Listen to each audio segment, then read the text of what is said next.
안녕하세요. 여러분을 기쁘게 해드리는 조이 스토리입니다.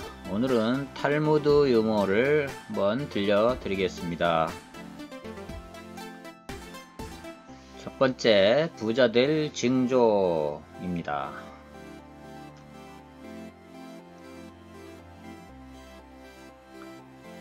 랍비가 어느 마을의 가난한 성도에게 물었습니다.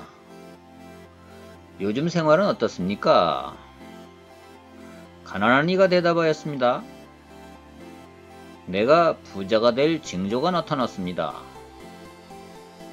무슨 의미입니까? 요즘 갑자기 욕심이 자꾸 생깁니다. 그리고 가난한 이를 동정할 마음이 싹 사라져버렸습니다.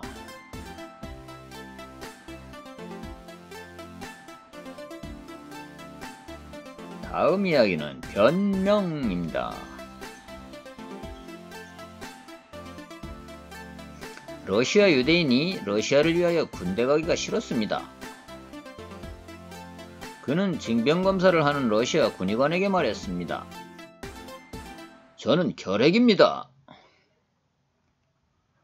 괜찮아. 브로시로프 장군도 결핵이었지만 훌륭한 군인이었지. 저는 한쪽 눈도 보이질 않습니다. 역시 괜찮아. 아바노프 장군도 외눈이었어. 저는 정신박약입니다. 그래도 괜찮아. 머저리 같은 소리 그만해. 황제님도 잘하고 있지 않은가? 다음 이야기는 유대인과 초상화가입니다. 어떤 유대인이 자기 초상화를 그려달라고 요청하였습니다. 그러나 화가에게 종이값, 먹값, 그리고 세금을 합한 돈만 지불하고 돌아갔습니다. 단돈 3푼이었습니다. 다 그렸다고 연락이 와서 유대인이 초상화를 찾으러 갔습니다. 그런데 머리 뒷모습만 시커멓게 그려져 있었습니다. 유대인이 물었습니다. 시커먼 머리칼만 나온 모습이 무슨 초상화요? 화가가 말했습니다. 당신 체면이 없어서 못 그렸습니다. 다음은 빚쟁이입니다. 어떤 사람이 돈을 빌려주었는데 도무지 갚질 않았습니다. 화가 난 주인이 하인을 시켜서 그를 잡아오라고 하였습니다.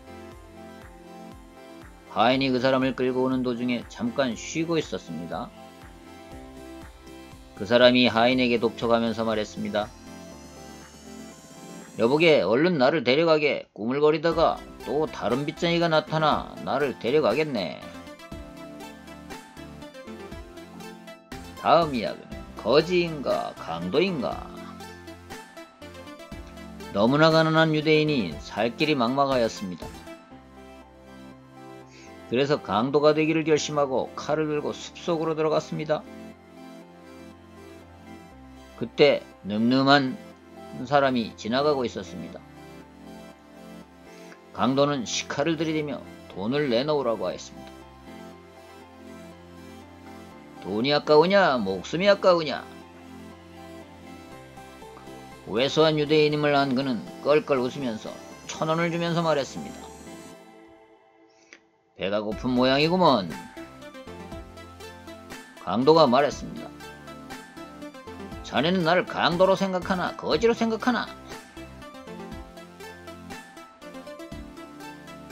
공짜로 먹는 법입니다. 가난한 집 아들이 집에 들어와서 아버지에게 말했습니다. 아버지, 돈 좀 주세요. 배 장사가 밖에 있는데 배가 맛있어 보여요. 아버지가 말했습니다. 그런 걸 사먹는데 왜 돈을 쓰니? 배 장사 앞에 가서 혀를 내밀고 놀려. 그러면 배를 던질 거야. 가난한 이의 기도입니다. 어느 마을에 가난하지만 하나님을 사랑하는 유대인이 있었습니다. 그런데 그 마을에는 구두쇠 영감이 살고 있었습니다. 부자이지만 남을 도울 줄 모르는 노랭이 중의 노랭이였습니다. 그런데 그가 복권에 1등으로 당첨이 되었습니다. 그가 엄청난 액수의 돈을 받게 되었습니다. 이때 경건한 유대인은 이렇게 기도하였습니다. 하나님, 해도 너무하십니다. 저는 가난하여 자식들 먹을 빵 그리고 우유와 최소한의 옷을 달라고 기도해도 안 들어주셨습니다. 그런데 노랭이 구두쇠에게는 복권이 당첨되게 하셨습니다. 아무리 생각해도 하나님은 잘못하고 계신 것 같습니다. 투자가 잘못된 것 같습니다. 하나님 말씀해 주세요. 다음은 우선권입니다. 경건한 유대인일수록 랍비의 묘 옆에 묻히기를 소원한다고 합니다. 랍비가 세상을 떠나 묻혔습니다. 한 명이 이미 그 옆에 묻혀 있습니다. 나머지 한 자리를 가지고 그 회당에서 유력한 사람 2명이 서로 차지하겠다고 난리였습니다. 곰곰이 생각하던 후임 랍비가 말하였습니다. 그 자리는 먼저 죽는 사람에게 주겠소. 손으로 말하고 눈으로 듣는다. 랍비의 설교가 길어졌습니다. 지루할 정도로 긴 설교일 때 도무지 목소리가 작아서 들리지 않았습니다. 다만 손으로 하는 제스처만 보일 뿐이었습니다. 한 사람이 중얼거렸습니다. 저 랍비님은 설교를 손으로 하고 눈으로는 듣나봐. 순회 설교자와 안식일. 순회 설교를 다니는 랍비가 어느 마을에 가서 안식일에 설교를 했습니다. 안식일은 꼭 지켜야 한다는 강한 설교였습니다. 그런데 그 마을에 안식일을 철저히 지키지 않고 장사하는 장사꾼이 있었습니다. 그가 헌금을 많이 가지고 왔습니다. 순회랍비가 충분히 쓸만한 돈이었습니다. 순회랍비는 그 다음 안식일에 안식일 준수에 대하여 조금 약하게 설교했습니다. 그리고 헌금을 더 많이 가져오기를 기다렸습니다. 그러나 장사꾼은 헌금을 한 푼도 하지 않았습니다. 순회랍비는 찾아가서 이유를 물었습니다. 그는 이렇게 말했습니다. 랍비님, 안식일을 지키라고 강하게 설교할 때는 사람들은 모두 안식일을 지켜서 저 혼자 장사를 해서 수입이 많았지요. 그러나 약하게 설교하니까 너도 나도 문을 열어서 제 수입이 적어졌습니다. 네 번째 유대인. 유대인 한 명이 곰곰이 생각을 하고 있었습니다. 옆에서 보고 있던 이가 물었습니다. 무엇을 그렇게 곰곰이 생각하시나요? 그가 대답하였습니다. 나는 네 번째 유대인을 기다리고 있지요. 유대인 모세가 안식일을 만들어 놀게 하였죠. 두 번째 유대인은 예수가 일요일을 만들어 쉬게 하였죠. 세 번째 유대인으로 프랑스 대통령이 된 레온 브룸이 노동 시간을 단축하여 주었죠. 네 번째 유대인이 나타나서 더 쉬게 만들어주기를 바라고 있지요. 천둥. 하나님을 두려워하지 않는 유대인이 있었습니다. 그런데 천둥 칠 때마다 두려움을 느끼는 것이었습니다. 그래서 한 사람이 물었습니다. 자네는 하나님은 두려워하지 않으면서 천둥이 무서운가? 그가 말했습니다. 하나님은 천둥을 치게 하시더니 모세에게 십계명을 주셨어.